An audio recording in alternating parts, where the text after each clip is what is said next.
Elections are a bit more complicated than general elections. A general election, we all get a vote, all the seats are up for grabs. In the local, not every council has an election every year. And whilst at some councils all the seats are being contested, at others it's a half, others a third.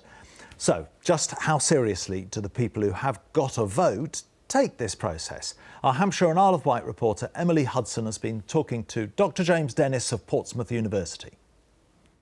Turnout in local elections typically is rather low, 30 to 40%, but it's also really important to remember that when there are large nationally focused news stories like we're seeing at the moment in terms of national politics that are of great relevance to people, we typically see more interest in local elections, and potentially that might have a hit on turnout.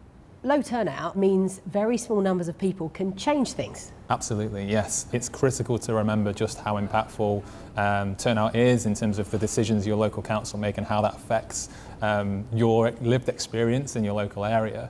And it's also really critical, especially in very marginal wards in local areas. A handful of votes sometimes can be instrumental in deciding who wins that ward and ultimately who wields control of the council. Some people I've spoken to have had a lot of leaflets through their door, they've had people knocking on their door, canvassers. Some people have had none. Why is that? And this represents the impact that digital tools are having on campaigning. What parties can do is target their resources on the most marginal wards to ensure that those wards that stand the most chance either of them winning or retaining get a lot of focus in terms of canvassing, but those that are safe wards where a party might not have very little chance of winning tend to occasionally see very little activity, which can obviously be disheartening for those voters.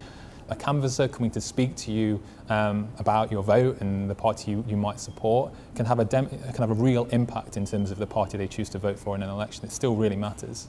Encouraging people to go out and canvass at the moment could be quite difficult. Absolutely. There's the challenge of the pandemic and public health concerns. You've also got the issue of local elections and the fact that for many citizens, but also for canvassers, it's not deemed to be as important as general elections. So again, that can be a disincentive. You've also as well got the issue, for many canvassers, knocking on doors can sometimes be a quite troubling experience if there is a particularly toxic news story. So all those costs have got to be overcome for parties, and it can be a challenge sometimes to recruit people.